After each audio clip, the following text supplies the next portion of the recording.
Today I'm talking about Verbolten at Busch Gardens, Williamsburg in Virginia.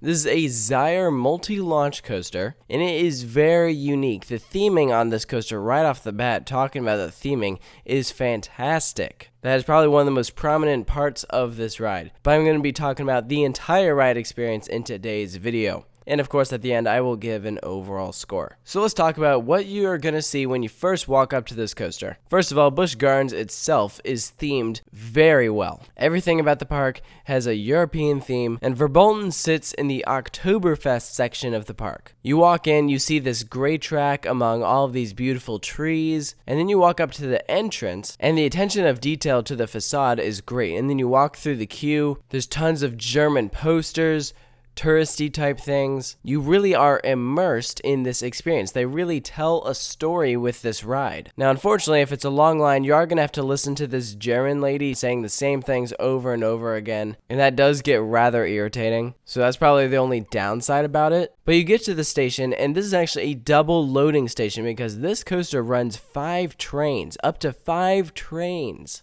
The capacity on this ride rocks. So you leave the station, and what you're going to do is pull forward and bank to the left and go on a relaxing ride. This is before you enter the dark forest. It's basically just a left turn followed by a right turn. And unfortunately, if this coaster was designed by Intamin, it probably would have been better because this coaster is rather vibraty. It's not glossy smooth like your B&M. It kind of vibrates against the track, so that is a downside. But you hit that first launch and accelerate into this dark building. You can't really see much at all. They have flashing lights, they have lots of cool effects, and inside this event building they have 3 set themes: wolves, storm, and I believe the third one is forest. I could be wrong about that one though. And this is by far the most intense part of the ride because the ride sends you through this helix and in it you will gray out. Now because it's already dark, you might not even know that you're graying out, but you do pull some serious G's during this helix. I think inside the building is the best part of the coaster. It's so cool, and if it's a hot day outside, the building is nice and cool, air conditioned.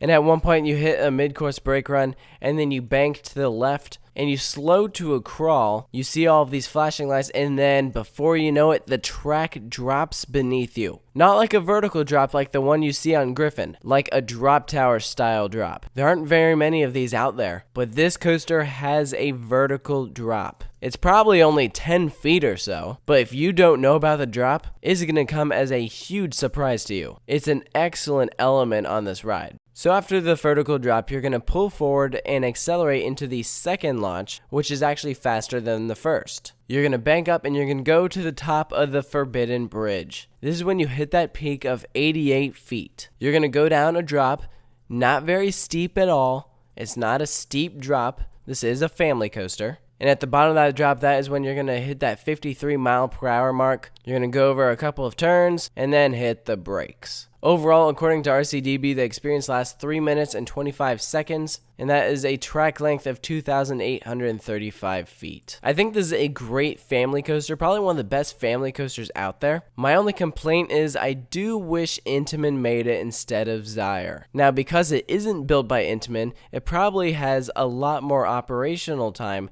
because Intamins do suffer a lot of downtime, or at least it seems like that's always the case. And Busch Gardens just hasn't worked with Intamin ever since Escape from Pompeii.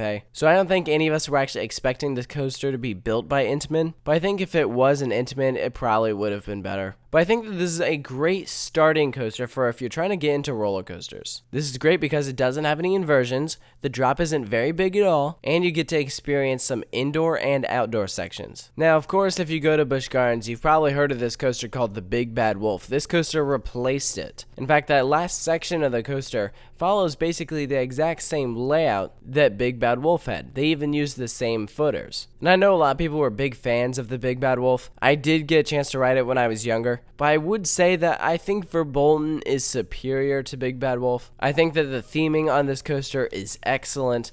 It's probably the best themed roller coaster on the east coast of the United States, with probably the only exception being Disney and Universal. The theming is out of this world. Busch Gardens did a superb job with it, and I think it's a fun coaster. For its final score, I'm giving Verbolten an 8 out of 10. It's not anything mind-blowing. I don't think you're going to get off this coaster saying, oh my gosh, that was incredible. I don't know, maybe you are. But to me, the only part of it that I would consider outstanding is that indoor section with the vertical drop. It's the part of the ride that you're going to remember the most. But I mean, the beginning of the ride is kind of the end of the ride is okay. But it is a family coaster, so what do you expect? They aren't trying to make it super extreme, and that is okay. So I want to hear from you what you think of Verbolten at Busch Gardens, Williamsburg. Post all of your thoughts in the comments section below. And if you're new to Coaster Studios, you can check out past coaster reviews I've done, which are all available in a playlist organized by alphabetical order. And you can check that out on my channel homepage. And of course, I will catch you guys next time. Thank you for watching.